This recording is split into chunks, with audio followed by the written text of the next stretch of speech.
Boa noite, vamos dar início à nossa live hoje, que vai falar sobre fonoterapia como tratamento na apneia do sono.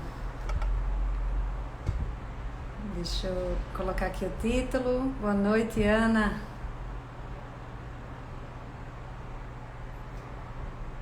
Esperar o pessoal entrar um pouquinho, mas a gente já pode ir conversando, com certeza.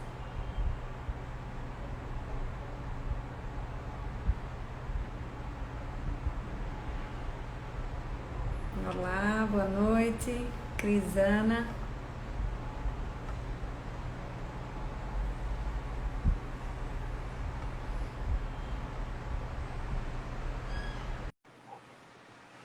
Já vou te chamar, Ana.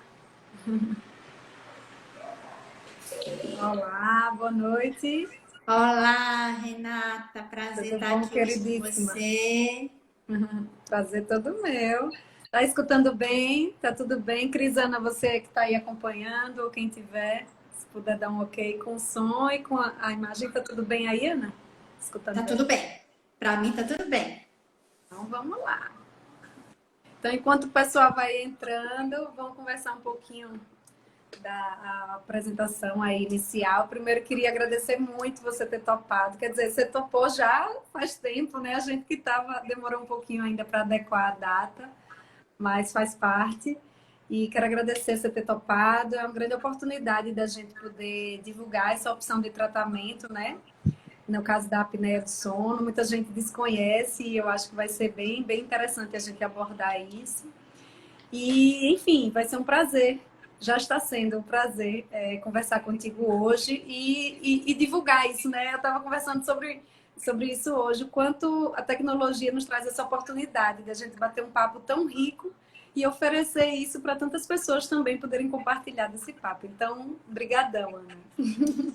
Eu que agradeço a oportunidade, Renata, de estar falando hoje um pouco da contribuição da fonoaudiologia nesse assunto que merece realmente um espaço, né, do ponto de vista de divulgação para a população em geral, considerando-se a alta prevalência dos distúrbios Sim, do sono, da apneia obstrutiva, né, de uma forma mais específica, e, sobretudo, pelo desconhecimento ainda da população em relação às possibilidades de intervenção, de acordo com a natureza, né, da apneia obstrutiva do sono e, sobretudo, em função da necessidade também de chamarmos atenção para o impacto que essa manifestação, que parece inicialmente ser só um roncador, né, mas o quanto que aquele sinalizador, que é apenas um sinalizador ronco, pode ter uma manifestação, né, sistêmica impactante. Eu acho que é importante, e é isso que a gente faz nas campanhas, né? Esse ano a gente não pôde fazer uma campanha como a do ano passado,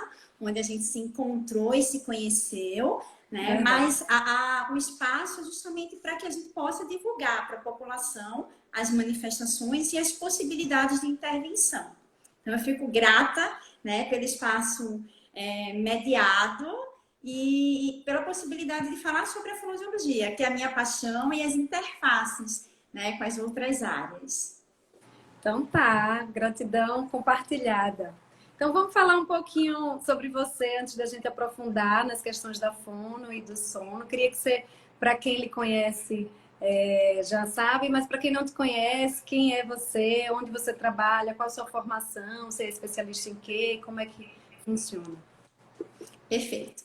Eu sou fonoaudióloga, graduada pela Universidade Católica de Pernambuco. À época, era a única instituição que formava fonoaudiólogos em Pernambuco. Eu sou muito grata pela minha formação naquela casa. Depois, eu fiz especialização em motricidade orofacial, né, que é essa área do saber que tem relação direta com a apneia obstrutiva do sono, e a partir daí eu fui me especializando em outras interfaces da motricidade orofacial. Eu trabalho na área da disfagia, né, na área dos distúrbios de fala e também, né, pela relação com os distúrbios neurológicos e com o envelhecimento. Eu tenho uma paixonite aí pela cognição, pela linguagem, né, e hoje a gente também vai ter a oportunidade de falar sobre essa nuance da linguagem, da cognição, na relação com os distúrbios do sono.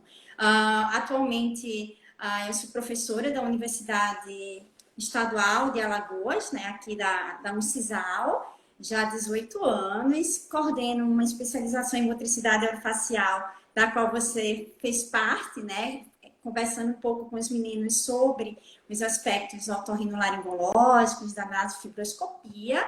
E, então, eu tenho uma interface muito próxima também da formação de fonoaudiólogos aqui em Alagoas, e né, esse é o meu caminho. Hoje, eu atuo essencialmente no nível ambulatorial, no consultório, aqui na Clínica Neuropsi, e nos domicílios, além da interface que eu faço lá na clínica escola, no estágio supervisionado, né? A minha atuação sempre também teve um braço com os distúrbios neurológicos, a disfagia, mas atualmente eu estou fora do cenário hospitalar, montei as equipes, né, fazendo as articulações e saí um pouquinho para tocar outros sonhos na área clínica.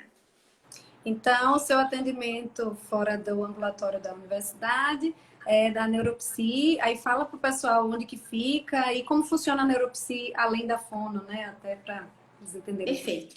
Eu agradeço o espaço de a gente falar um pouquinho sobre essa interface interdisciplinar. Então, aqui na Clínica Neuropsi, a gente costuma tocar os processos de diagnósticos dos declínios cognitivos para as questões dos diagnósticos demenciais e de outras alterações de cognição, de linguagem e de comportamento. Somos uma equipe interdisciplinar, mas eu também faço assistência fonoaudiológica, né, e nas relações aí com linguagem, fala, deglutição e motricidade orofacial no aspecto específico da fono, né? Então, faço aspecto ambulatorial, mas o carro-chefe, inclusive, da clínica são as avaliações neuropsicológicas, da qual eu participo ativamente, fazendo toda a cobertura dos aspectos de linguagem. Nosso protocolo é um protocolo bem sensível, né? Inclusive, a gente tem uma experiência muito positiva nos aspectos dos diagnósticos iniciais de comprometimento cognitivo, quando associado às queixas do sono, né? Tem sido muito comum chegar na clínica pacientes encaminhados, né, pelos médicos do sono e com essa queixa muito sutil que vem às vezes como: estou com dificuldade de encontrar as palavras, né? Eu acho que a minha fala, o meu discurso está um pouco mais lentificado, eu esqueço eventualmente de alguma palavra, e isso muitas vezes surge na avaliação sensível de baterias específicas e o diagnóstico termina sendo um pouco mais adequado, né? Então, só frisando, a Neuropsi fica no edifício da Square, no mesmo edifício onde fica também meu consultório. Então, a gente, além disso, tem uma parceria muito boa em relação a essa questão dos pacientes. E aí, Ana, vamos adentrar, né, no nosso tema mesmo. Então, realmente, o sono está cada vez mais valioso, né, na vida das pessoas, de uma forma geral. E nesse contexto, dentre várias possibilidades de incômodos com o sono ou um sono não reparador, nós temos a apneia do sono, que é super prevalente, né? Até 1/3 da população, em média, tem esse distúrbio. Como você falou, muitas vezes o ronco ele é menosprezado, né? Como se fosse uma coisa normal e que não merece uma avaliação maior. Mas muitas vezes a apneia do sono, que é caracterizada por um distúrbio respiratório mesmo. A pessoa para de respirar ou faz pausas na respiração durante a noite, e isso acontece várias vezes durante a noite, trazendo prejuízo no sono e na qualidade de vida da pessoa, mesmo quando ela, durante o dia, né, suas atribuições, suas questões sociais, suas demandas. Nesse contexto, como é um distúrbio respiratório do sono e a obstrução acontece em sua maior parte na região da faringe, né, que é da garganta, falando de uma forma bem simplificada, a fonoterapia, ela é sim uma opção de tratamento, dentre outras opções que nós temos e até já abordamos aqui, mas que muitas pessoas não conhecem essa opção. Então, eu queria que você falasse um pouquinho como que a fonoterapia pode ajudar esse perfil de pacientes. Renata, é muito comum os pacientes chegarem já com uma queixa muito bem estabelecida, né, para a clínica fonoaudiológica em relação já chega direcionado, né? Já chega direcionado. Mas o que é que a gente consegue conduzir aí enquanto processo de diagnóstico? E não é também incomum eu encaminhar devolvendo para o, né, otorrino, como já aconteceu algumas vezes nos nossos casos. Então, às vezes, o paciente chega ou porque já conhece, né, de uma forma bem genérica, a intervenção da fonoaudiologia nos distúrbios do sono, e aí ele chega com essa possibilidade de intervenção. O processo de avaliação deve contemplar, inclusive, a consideração sobre a permeabilidade das vias aéreas superiores, ou seja, o quanto esse trato respiratório alto, ele parece estar livre.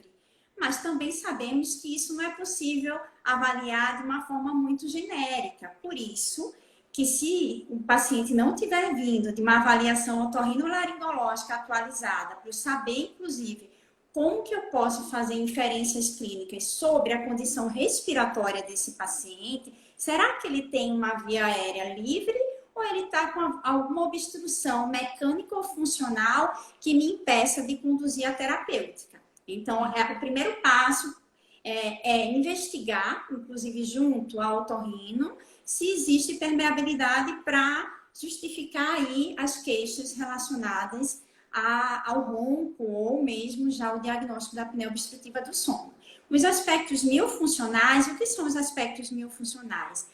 São essas características em relação à musculatura orofacial e cervical, né? A flacidez da musculatura, o quanto que essa musculatura tem força ou não, se ela tem assimetrias, que podem ser assimetrias funcionais ou morfológicas, quando a gente já tem um impacto no tecido muscular, trazendo assimetrias de fibra muscular propriamente dita, e a gente tem que também avançar para os aspectos da função. Então, os aspectos estruturais são avaliados e os aspectos funcionais relacionados à respiração enquanto modo respiratório, falando aqui de modo respiratório e não da parte da dinâmica ventilatória, mas o quanto que esse paciente tem capacidade, como que se estabelece essa respiração dele. É essencialmente nasal, né? Oronasal, é só oral, para que essa relação seja muito bem estabelecida. Muitas vezes tudo começa pelo jogo inicial, né? Um paciente que desde a sua infância, em função de alguma alteração de septo, de cornetos, enfim, de estrutura mesmo aérea, tem um modo respiratório atípico. E aí começa a se caminhar com as flacidez, que podem começar ainda no nível dos lábios, depois vai impactando musculatura de língua, de véu palatino, e a longo prazo vai, inclusive, justificando flacidez e assimetrias funcionais. Então, a avaliação de respiração, fala, deglutição, mastigação, é um carro-chefe para a gente considerar, que a gente olha o músculo considerando a relação direta com a função.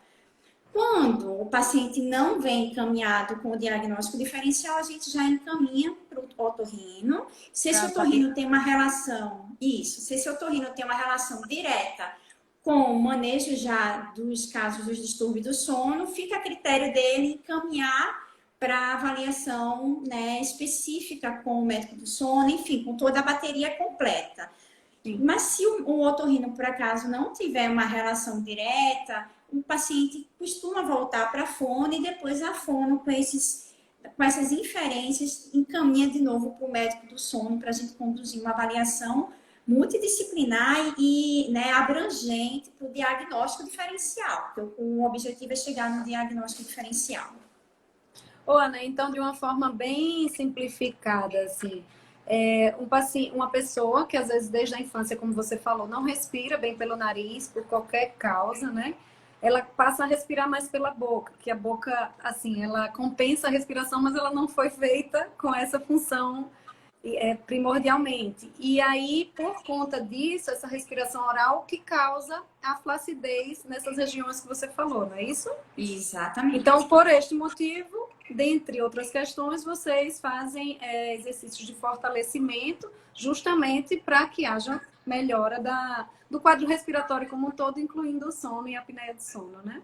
Sim. Hoje a gente consegue pensar que a apneia obstrutiva do sono, embora a maior parte da literatura trate desse olhar para o adulto, né? Porque a gente faz um recorte muito diferenciado para o universo pediátrico, mas se a gente for pensar, inclusive, que o que a gente chama de respirador oral, né, na clínica pediátrica, é quase que um paralelo com a apneia obstrutiva do sono ou com o ronco primário no adulto. É claro que muitas vezes, como eu comentei, essa repercussão é justamente uma consequência dessa informação atípica ao longo da vida e que, somado a outros aspectos, já que a gente sempre discute que os distúrbios do sono são multifatoriais, né? Então às vezes tem um aumento de peso, mas outros impactos do próprio envelhecimento que podem contribuir para a flacidez dessa região mais posterior da boca, né, que a gente chama de orofaringe, e fazer com que esse mecanismo no sono, quando a gente deita e há uma queda fisiológica da língua e um relaxamento vero, muscular também esperado. Exatamente. O relaxamento do sono, junto com a queda, inclusive postural, se já houver fatores que imponham aí maior volume nessa cavidade oral e de orofaringe, pode levar ao ronco inicialmente, né, como sendo a primeira manifestação, e aí vem aquela terminologia que já usamos de uma forma consensual, que é o ronco primário. Né? Por isso, inclusive, a importância de a gente discutir o diagnóstico diferencial, né, Renata? Explica para as pessoas que não sabem o que é ronco primário. Certo. Se a gente for pensar, a queixa de ronco se diferencia da apneia obstrutiva do sono a partir das relações com o impacto da presença do ronco. O ronco é apenas um ruído. Então, eu posso ter vibração, um né? O ruído, som que é a causado pela vibração. Isso, né? Então, excessiva. quando a gente está relaxado e que tem a queda postural, o ar que está sendo inspirado e expirado pode movimentar essa musculatura e fazer um ruído, que é o ronco. Mas o ronco pode não ter nenhuma repercussão, essa obstrução pode ser só a nível de ruído, mas ela pode impactar nos aspectos, né, sistêmicos, levando a apneias, né, pequenas apneias, que vão repercutir aí na qualidade da circulação, da pressão, enfim. É preciso olhar para as questões sistêmicas e caminhar do ronco primário até a síndrome da apneia obstrutiva do sono. Joia. Porque às vezes as pessoas, a gente fala, né, tão naturalmente, às vezes tem gente que não entende. Então, o ronco Verdade. é basicamente o primário quando ele não vem associado com a apneia, né? E Exatamente. muitas vezes o ronco vem associado, sim, com a apneia. E aí, lembrando, né, Renata, que a diferenciação vai vir a partir da avaliação da medicina do sono, né? Com estudo polissonográfico, com os indicadores que são necessários para diferenciar. Eu posso ter um ronco muito alto e não obrigatoriamente ter impacto na fisiologia do sono e nas questões sistêmicas, né? Mas também eu posso passar batido e achar que eu não estou sofrendo, né, em função de uma baixa oxigenação e lá na frente eu ter maiores complicações. Verdade. E aí explica um pouquinho mais, Ana, a partir, por exemplo, de um paciente que eu encaminho para você, um paciente que ele já tem diagnóstico de apneia, que eu avaliei e acho que ele merece passar por uma avaliação fonoaudiológica, como eu faço isso com alguns pacientes. Então, como que é o procedimento? Normalmente você faz essa avaliação dele, a proposta, quanto tempo em média dura esse tratamento, ou é muito individualizado realmente? Os exercícios vocês fazem juntos, ou os pacientes acabam tendo que fazer em casa também, todo dia? Como é que funciona isso aí? Tem muitas vezes paciente curioso também, porque os que vão para mim, por exemplo, são aqueles que querem opções de tratamento. Eles não querem só uma opção, eles querem conhecer as melhores opções. E a partir disso, é interessante saber o que se adequa, né? Porque nem todos os tratamentos servem para todas as pessoas. Mas, e como funciona também. A intervenção junto aos pacientes que têm, né, ou ronco primário ou apneia obstrutiva do sono, hoje a gente já tem, inclusive, nas diretrizes, né, a recomendação, ou seja, a fonoterapia já é uma terapêutica consolidada e definida como uma possibilidade de intervenção da diretriz do manejo da apneia obstrutiva do sono. Isso já está posto. A gente ainda tem poucos ensaios, poucos estudos que mostrem as relações dos protocolos. A gente tem um estudo mais sistematizado em termos de protocolo, é o do INCOR, né, publicado lá pelo grupo da Vanessa Ieto, que fala sobre a possibilidade de uma intervenção fonoaudiológica que tem uma duração de aproximadamente 3 meses, com intervenções semanais e exercícios para casa. Mas vale salientar que estamos falando de pesquisa, né? Na prática clínica, é preciso customizar a intervenção. Então, o que a gente sabe é necessário trabalhar os aspectos mioterápicos, então, muitas vezes se lança a mão de exercícios de força, de contrarresistência, de mobilidade, mas é preciso também, a depender dos impactos naquelas funções que eu descrevi, de fala, de mastigação, de deglutição, trabalhar a função, né? Para que haja equilíbrio, porque a função é que fica o dia todo, não é o exercício, né? Então, a gente fortalece, adequa as questões mioterápicas e depois a gente entra com os ajustes funcionais, porque a memória do músculo vai ser conduzida através de uma função ajustada, seja de respiração, seja de mastigação, de deglutição ou de fala. Entendi. Então, na prática clínica, acaba durando mais ou menos também uns 3 meses ou varia? Vocês avaliam? Então, a gente não tem tratamentos de longa duração na apneia obstrutiva do sono. É claro, vale salientar que a gente ainda tem algumas ressalvas sobre a efetividade da terapêutica fonoaudiológica na apneia obstrutiva do sono, né? A gente sabe que as possibilidades de efetividade terapêutica, elas terminam sendo mais ajustadas para casos de ronco primário, apneia leve a moderada. A gente já tem, sim, estudos publicados, estudos de caso, né? Com pacientes mais graves, mas que não refletem diretamente na gravidade da apneia obstrutiva do sono, mas às vezes colaboram para a adesão ao CPAP, né, como sendo a possibilidade de trazer maior conforto para o paciente que já é agravado. Então, o ideal é intervir mais precocemente, mas é possível, sim, nos pacientes mais leves, ajustar e reverter.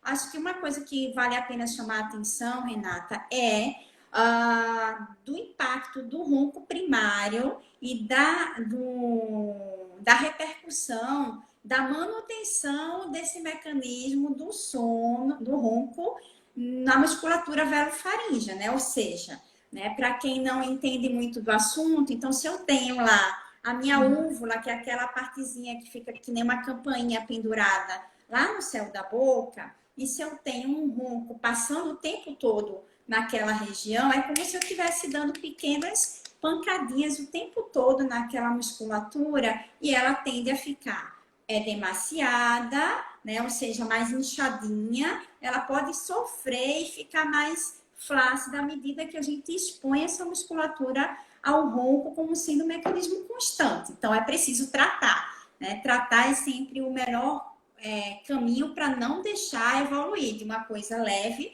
para um quadro mais sistêmico. É como se você estivesse traumatizando ali, né? Então fica vermelho, inchado, realmente. Esse é o exame do paciente que tem apneia. Então foi interessante você falar isso, porque como uma doença multifatorial e como nós, seres humanos, somos muito imediatistas com resultados, é importante a gente frisar que bons hábitos, uma boa alimentação, perda de peso é primordial para todas as pessoas, independente da apneia, mas para os que têm apneia principalmente. A partir daí a gente tem algumas opções de tratamento e a fonoterapia ela entra, como você falou, como uma opção mais direcionada para casos de roncos, mesmo sem apneia, casos de apneia leve, até mesmo moderada e um caso ou outro de apneia grave que seja avaliado como uma boa opção. Lembrando que os tratamentos podem ser associados, como você falou, pode fazer uma fonoterapia para melhor adaptar um aparelho de CPAP, ou até mesmo usa um aparelho intraoral e faz a fonoterapia, enfim, uma coisa não necessariamente anula a outra, né? Porque às vezes tem pacientes de apneia grave que querem uma opção de um tratamento que ele tem uma limitação, né? Não vai resolver todos os problemas, ele tem uma limitação, ele vai melhorar realmente a musculatura nessa região, mas tem um limite ali, né? Sim, é preciso inclusive considerar a associação, como você bem falou, Renata. Muitas vezes a gente só consegue caminhar se o paciente também estiver fazendo uso das medicações nasais, se esse paciente já tem, né, uma obstrução de via aérea, ele precisa tratar para que o modo respiratório esteja adequado, para que ele possa manter os estímulos motores nessa região e de fato ter efetividade na terapêutica, que isso repercuta no controle da flacidez, no desenvolvimento de novos hábitos, de um ajuste funcional. Então, desde a adoção, né, e seguir realmente a terapêutica, seja ela medicamentosa, dos aparelhos intraorais, vale lembrar que sempre que a gente tem a indicação do uso do CPAP, é uma condição, né, o carro-chefe para casos mais graves, então não substitui, não são tratamentos substitutivos, em algumas situações precisam ser coadjuvantes. E a fonoaudiologia, inclusive, vem, Renata, hoje com alguns recursos tecnológicos para, né, incrementar essa abordagem mioterápica.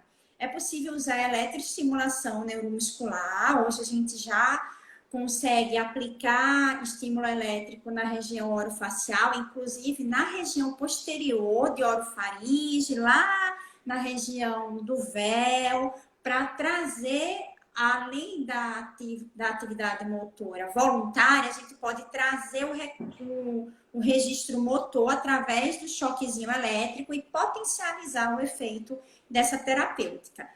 Uma outra possibilidade que já vem também sendo bastante utilizada são os incentivadores respiratórios, que a princípio são instrumentos da fisioterapia respiratória, mas já adaptados para a clínica fonoaudiológica pela relação entre pressão nesse circuito, a função, né, que a musculatura lá do céu da boca, da região mais posterior, consegue através de um fluxo de um aparelho de resistência. Então, os incentivadores respiratórios também vêm sendo utilizados no manejo do paciente com alterações relacionadas à apneia obstrutiva do sono. Ana, uma pergunta que os pacientes fazem muito em relação ao tratamento, por exemplo. Ele precisa ser feito, depois que ele fez o protocolo com você de alguns meses, ele precisa continuar fazendo? Às vezes eles acham, vou fazer 2, 3 meses e depois não faço mais, e já resolveu. Então, eu sempre pergunto, vou ter que fazer para sempre? Vou ter que... Então, assim, como que normalmente é o efeito do tratamento? É como, vamos dizer, uma musculação da região. Então, você vai fortalecer a musculatura, não adianta fortalecer 2, 3 meses e parar, não é isso? Então, explica como funciona essa questão. Acho que a pergunta foi muito pertinente. De fato, assim como qualquer trabalho muscular, é preciso criar uma memória. Atenção, né? Criar um padrão muscular que perdure. Como é que a gente consegue avançar sem que haja uma dependência da terapia clássica, né? Com um programa muito rígido, através do ajuste da função. Então, a gente tem o bloco da intervenção da mioterapia, que são os exercícios ativos, dirigidos. A gente adequa as funções e, uma vez essas funções adequadas, se cria uma memória muscular muito próxima do que vai ser mantido. É claro que durante o tempo é preciso fazer exercícios de manutenção, com séries menores, mas assim como em qualquer atividade muscular, como na musculação, é preciso manter um pouco essa memória e ativar o que a gente chama de tônus, que é essa característica da firmeza da musculatura e dos padrões, e as reavaliações periódicas são importantes em qualquer doença de base, e na apneia obstrutiva do sono também é um padrão outro. Precisa ter um monitoramento para seguir aí fiscalizando a recidiva das alterações musculares. Então, eu falo muito isso, que a maioria dos tratamentos da apneia do sono, eles são tratamentos que eles precisam de manutenção, ou seja, do seu uso para reverter a apneia enquanto está sendo feita. Alguns são tratamentos que realmente conseguem mudar, uma cirurgia, né? Você mudou a anatomia literalmente do lugar, ou às vezes uma perda de peso importante, uma cirurgia bariátrica também.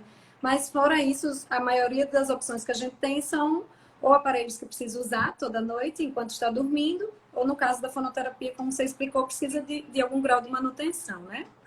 E até outra pergunta, a gente até falou disso até antes de agora, mas é em relação a essa questão da manutenção da respiração nasal, né? Assim, uma boa qualidade da respiração, porque senão você faz esse fortalecimento muscular, mas aí o seu padrão provavelmente vai ser voltar a um quadro de respiração oral, se você realmente não respira bem pelo nariz, né? Então, talvez essa seja uma limitação do tratamento, ou talvez do avanço, né, até certo ponto. Como que você vê isso e se você vê alguma outra limitação ao tratamento com fonoterapia? Sem dúvida, Renata, as alterações da via aérea alta precisam ser conduzidas com muito critério, né? Então, se eu tenho um paciente que tem desvio de septo confirmado, né, por exames específicos, e se não houver intervenção naquele nível de obstrução, mesmo que não seja total, mas é parcial, a gente vai ter limitações, isso precisa ficar claro. Talvez ele consiga avançar, diminuir o nível de flacidez, mas não chegar a um nível de normalidade a ponto de impactar na dinâmica total da aeração na região de orofaringe. Então, essas questões, alterações como desvio de septo, né? O paciente que tem rinites, alergias, esses quadros alérgicos que são realmente bem sazonais, que são difíceis de intervir, há limitações. Então, o que é que a gente consegue fazer? Instruir o paciente para que tenha uma rotina mais próxima do que a gente chamaria, se a gente fosse pensar na mesma relação da higiene do sono, né, fazendo um paralelo, quem tem distúrbio do sono tem que adotar aquelas medidas de higiene do sono para tentar gerenciar melhor. Quem tem alterações respiratórias precisa fazer higiene nasal, né, controlar os fatores ambientais e assim por diante. Então, é de fato multifatorial. Tem que cuidar de tudo ao mesmo tempo e precisa ter clareza das restrições para pactuar efetividade a partir de cada caso. Cada caso é um caso, precisa ser considerado com as suas peculiaridades. Ótimo.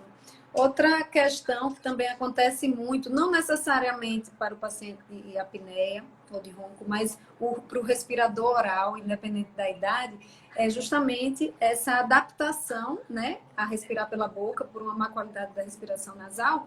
E às vezes a gente até opera um desvio de septo, por exemplo, e esse paciente continua respirando pela boca, então não teve tanto benefício, essa coordenação não funciona.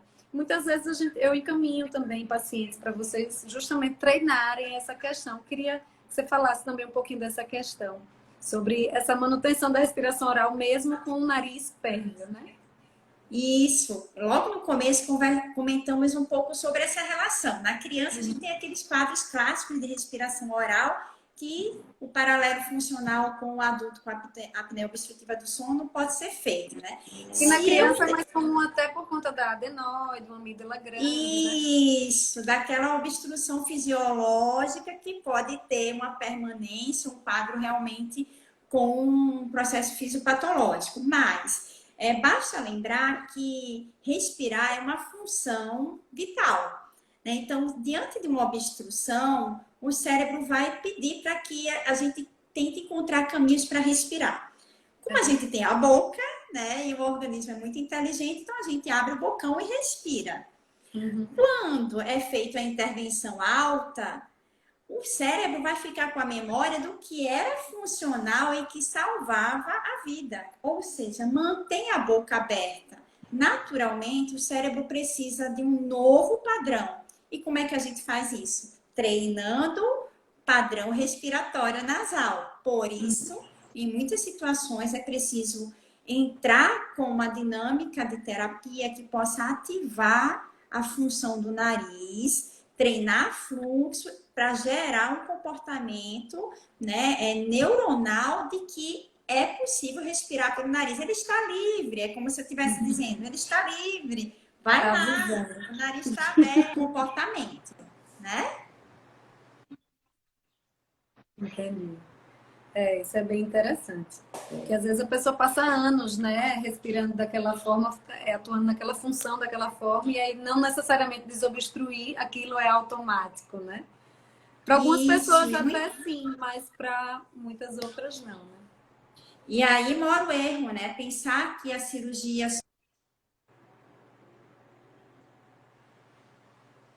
sozinha vai dar conta de restabelecer função. Função tem que ser treinada. A gente só aprende função treinando. Muito bom. E então a gente falando dessa questão de sono, de apneia, tem mais alguma coisa que você acha importante a gente ressaltar, que eu não perguntei? Então, acho importante lembrar que as questões cognitivas, como eu falei bem brevemente, né? Assim, por que eu estou fazendo um paralelo o tempo todo com o respirador oral? Porque muitas vezes a gente já sabe de longa data, né? Nos livros clássicos e quando a gente fala para a população em geral, a criança que respira mal aprende, né? Pouco, ou tem impactos, ou pode ter impactos na aprendizagem. Por quê? Ela oxigena menos, ela tem mais sonolência diurna, ela pode ter alguma alteração da atenção, né? Da sustentação, de sustentar a atenção, porque ela está mais sonolenta, e isso repercute tanto nos aspectos comportamentais quanto cognitivos. Na apneia obstrutiva do sono, já vem sendo bem discutido, né, hoje nos congressos, inclusive a fonoaudiologia, um braço da fonoaudiologia na relação com os distúrbios do sono, se dá aí nessa relação do diagnóstico diferencial dos distúrbios da cognição e da linguagem, que podem ser inicialmente sutis, se a gente pensar que não tem uma lesão estabelecida, né, isso, a gente não está falando de uma doença neurológica, mas a gente está falando de um cérebro que é pouco oxigenado, porque tem sido interrompido o fluxo do ar ao longo, né, do sono. E o sono é um mecanismo reparador, inclusive Ao neuronal. longo do sono de várias noites por vários anos, né? Então isso traz repercussões cerebrais. Exatamente, né? Então eu tenho desde o impacto na aprendizagem, ou seja, de consolidar memórias, né, novas informações, até mesmo na relação do estado atencional. Então, se eu estou desatenta ou com menor atenção porque eu estou sonolenta, eu manipulo as informações do mundo de uma forma mais simplista. Então, eu preciso entender que muitas vezes a queixa, eu estou com dificuldade de manter a minha fala, o meu discurso, né, mais elaborado, eu estou com a dificuldade de encontrar as palavras que sempre foram comuns para mim.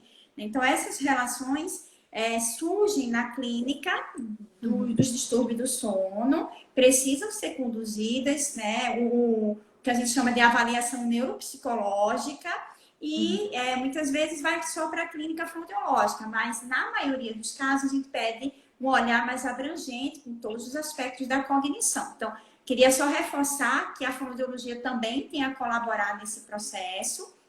E uma outra coisa, Renata, que eu queria chamar a atenção, que tem sido também muito comum, o paciente chegar com outras queixas. Então, não é raro o paciente idoso chegar com queixa de disfagia leve. O que é disfagia? Aquela dificuldade de deglutir que tem impacto, né, na respiração, na nutrição, enfim. Ou seja, é uma dificuldade de engolir mais persistente e mais grave, digamos assim, em termos gerais. E pensando que a mesma musculatura, né, da orofaringe, que é essa região posterior da boca, que é do dorso da língua, do véu, é a mesma musculatura que dá conta de estabelecer o fluxo do ar, existe muito intimamente uma coexistência entre dificuldade de deglutição e as alterações relacionadas à respiração, à apneia obstrutiva do sono. Então, muitas vezes o fonoaudiólogo identifica uma possibilidade, aquele paciente nunca foi fazer diagnóstico diferencial de apneia obstrutiva do sono, porque nem pensava. Tem um ronco, era um ronco de uma vida toda, né? Mas ele chega com disfagia quando a gente avalia ver a horoscopia que tem muito sinal de que é um paciente que tem sofrimento durante o sono, em termos de fluxo de ar, e daí a gente encaminha para o otorrino e para um médico do sono para ampliar a avaliação. Eu queria chamar a atenção, principalmente nos idosos, a gente tem pego muito paciente idoso com queixa de disfagia, e quando a gente vai avançar lá na frente, também ele é um paciente com apneia obstrutiva do sono, naturalmente. E foi interessante você falar duas questões essenciais, né? Primeiro, essa questão cognitiva, onde no sono realmente a gente faz essa consolidação da memória, é feita uma limpeza, né? Uma reciclagem ali do que vai ficar, do que merece ser descartado. Então, o sono ele atua muito nessa questão cognitiva. Então, um sono de má qualidade toda noite por muitos anos. Então, realmente traz essa questão. Tá? A má qualidade pode estar relacionada à apneia ou a outros fatores que prejudiquem sua qualidade ou fatores associados, né? Às vezes a pessoa tem apneia, mas tem outros fatores associados que prejudicam o sono. Então, isso foi essencial você falar da participação da fono nessa avaliação. Sobre essa questão da disfagia, que é da deglutição, eu achei bem interessante e até vi que a apneia ela é um fator de risco para doenças cardiovasculares, né? E também para o AVC. O AVC, como a gente sabe, ele pode dar também disfagia, né? Dentre outras questões. Então, assim, eu realmente tenho pego alguns pacientes com disfagia por sequela de AVC. E, assim, queria também que você falasse, eu sei que não é o contexto, mas como está associado e é uma possibilidade, né? Muitas vezes o paciente ele tem o AVC, ele vai para o neurologista e quando vai investigar, ele tinha apneia, que é um fator de risco bem estabelecido para o AVC. Então, eu queria que você falasse também um pouquinho dessa abordagem, desse perfil de paciente. Perfeito, Renata. E, de fato, é importante, inclusive, porque o mecanismo não vai ter sumido, né? Se for um paciente que realmente tem uma apneia obstrutiva, inclusive que pode ter sido um mecanismo que colaborou para o AVC, né, instalado, ele vai existir e ele pode estar acentuado. Pensando que em muitas situações, a depender da região que acontece o AVC, pode acontecer, de fato, uma flacidez na musculatura da língua, do céu da boca, né, do véu palatino, da própria faringo-laringe, dessa região lateral de faringe, e levar a quadros que são específicos de dificuldade de deglutição, que a gente chama de disfagia, mas também tem pacientes que ficam só com sequelas miofuncionais, inclusive com a paralisia facial, né, instalada, com a disartria, que é aquela dificuldade de fala, que tem relação com fraqueza muscular.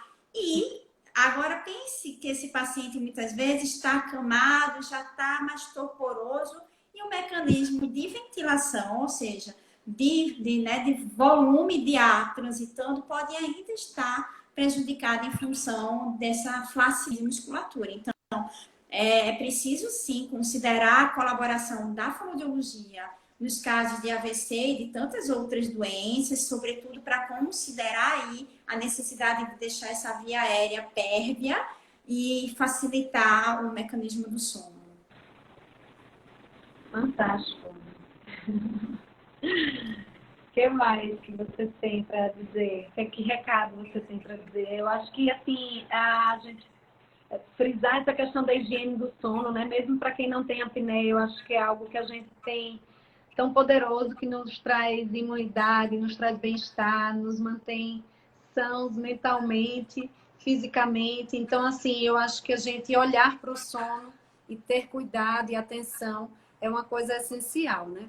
Outra coisa que acontece bastante nos pacientes, principalmente de apneia, a dificuldade, às vezes, em dormir ou os hábitos, o uso do álcool, ele aumenta bastante, né, o relaxamento muscular, não só o álcool, como algumas medicações, inclusive para insônia, que fazem um relaxamento muscular importante e aumentam os eventos de apneia, ou até mesmo para quem não ronca, acaba roncando mais naquela noite. Queria também que você falasse um pouquinho sobre isso, sobre essa interferência, né?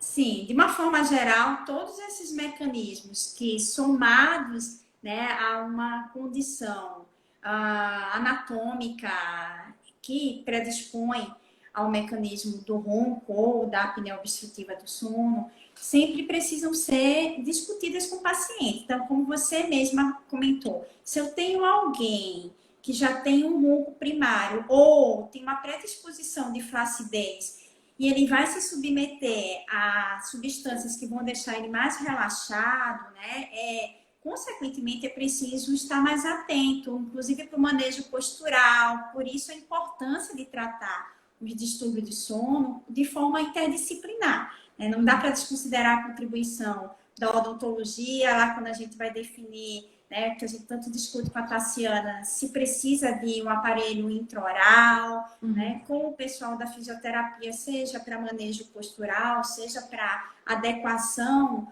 dos dispositivos, né, ventilatórios, enfim, a própria terapia cognitivo-comportamental, porque também não é incomum um paciente que, embora seja inicialmente um roncador, evoluir com outros impactos comportamentais relacionados ao sono, porque ele de fato vai sofrer todas aquelas características de alguém que pode ficar insone, né, ter todas aquelas repercussões dos despertares ao longo da noite. Isso precisa ser manejado desde a higiene do sono, afinal, é um mecanismo que impacta na qualidade do sono, até as medidas que são necessárias de acordo com cada caso.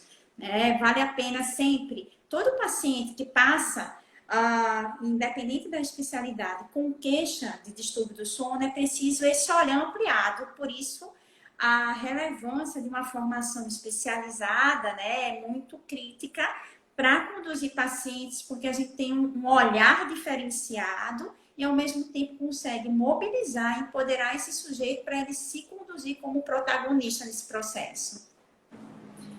E você falou da parte odontológica, está tudo tão relacionado que uma pessoa que respira mal, já desde criança, ela pode ter alterações tanto da parte muscular, mas da parte óssea, da formação mesmo facial.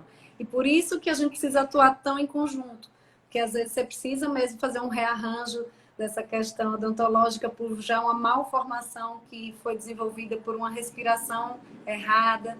E aí o otorrino precisa avaliar para desobstruir mais essa via aérea, e aí o fono acaba trabalhando para conseguir restabelecer esse tipo de respiração. Então, assim, está tudo realmente muito junto, a gente atua muito em parceria. Eu queria também ressaltar uma coisa, com essa facilidade que a gente tem de informação, né, de rede social e tudo, muitos tratamentos são muito divulgados e exercícios na internet, né? E às vezes os pacientes compram coisas que são divulgadas e prometendo a solução das apneias e do ronco. Então, eu queria que você falasse isso dentro da sua área, né? Como a fonoterapia funciona com exercícios, às vezes exercícios divulgados na internet e as possíveis consequências de fazer exercício de forma errada, né? Então, eu queria que você falasse disso. Assim como na musculação, em qualquer atividade muscular, né, funcional, a gente se preocupa com a característica da prescrição dos exercícios. Então, hoje é muito em moda. Você pega lá paralisia facial, apneia obstrutiva, qualquer coisa tem na internet os exercícios. Mas lembrando do que comentamos há pouco, é preciso considerar que existe diagnóstico específico para simetria, né? Eu posso precisar de mais exercício de um lado do que do outro. Eu posso precisar de ajuste funcional, a depender da avaliação específica. Então, não é só um grupo de exercícios mioterápicos, que é diferente eu pegar uma pessoa que não tem doença de base e fazer ativação muscular para estética. E mesmo assim, ainda merece critério. Então, é preciso não cair no conto do vigário, pensando que qualquer exercício que tiver lá na internet, aí lembrando, inclusive, tem alguns exercícios que foram apresentados de uma forma organizados, porque foram frutos de um estudo. Então, tá lá descrito o estudo, com o tipo de exercício. Tem um porquê, né? E tem a indicação, né? Que vai... Isso. Mas isso não quer dizer que serve para qualquer um. Precisa de um critério de acordo com a característica. Às vezes é o dorso da língua, às vezes é a úvula, né? Às vezes é o orbicular que precisa também ser trabalhado. Então, para cada caso, existe uma indicação muito pontual. Não tem receita de bolo. É preciso ter cuidado com essas promessas, né? Porque certamente elas não vão ser efetivas. E alguma possível consequência no caso de fazer exercício de forma errônea? Com certeza tem, mas assim, só para você comentar. Sim, né? Como eu falei, a gente pode inclusive induzir assimetrias, porque se você já tem um padrão assimétrico de musculatura, se você não tiver atento, assim como acontece nos grupos musculares do braço, das pernas, você precisa dosar muito. Então, você pode estar sobrecarregando e dando mais informação para aquele lado que já é tonificado e ficar assimétrico, né? Inclusive de uma forma mais visível. Então, é preciso, além de deixar de intervir precocemente, achando que está sendo efetivo e os resultados terminam sendo mais desastrosos lá para frente. No lugar de se intervir no ronco primário, o cara deixou a coisa esticar e vai lá para um nível de apneia obstrutiva, né? Por exemplo. É o barato que sai caro, né? Às vezes eu converso com os pacientes, porque nem tudo que é ofertado, se a gente não tem conhecimento, precisa de uma avaliação, né? Então, assim, uma avaliação é tudo. Até a opção de tratamento que você vai ter, como que você vai fazer é outra questão. Mas, assim, a avaliação, você precisa ser avaliado para saber o que é que vai funcionar para você, que não necessariamente vai funcionar para outra pessoa. Então, quando a gente padroniza de uma forma geral, se fosse assim, não precisava nem da gente, né?